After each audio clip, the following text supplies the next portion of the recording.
So my question is very simple, sir. The first war of independence happened in 1857. So Mhm. 50 years before that, in Kerala, there was a king called Palchi Raja. His revolt happened in 1798 something. And also there is a Dalava from Panagur. His name is Velirambi Dalava. His revolt also happened in something 1800s. But why this is not called the first war of independence? Why only a particular period, 1857, that war happened on the part of northern side, UP, Bihar, Jhansi, etc. It's known as the first war of independence.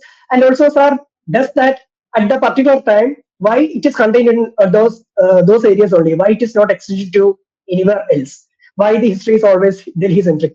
That's the simplest question I can have.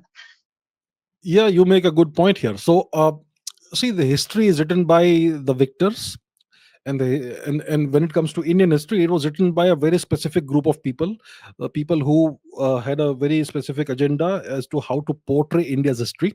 So, for the longest time, until very recently, what happened in 1857 was called the Great Indian Mutiny or Great Indian Revolt, not the first war of independence.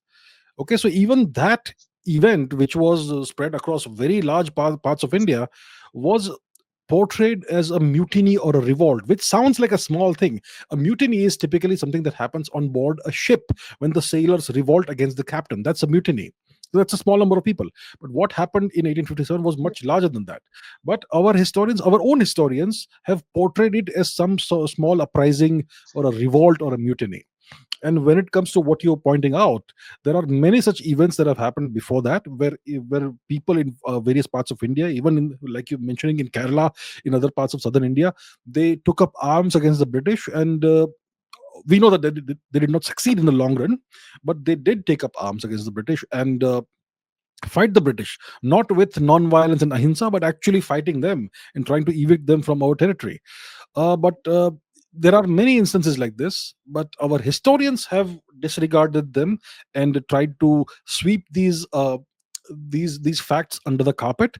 So it is now that all these things are slowly coming out in the public domain, because thanks to a large part to social media.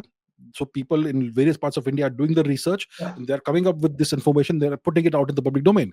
So I think over time we need to revisit Indian history a priori, and we need to compile all these facts together. And there were many wars of independence, and 1857 was by no means the first one.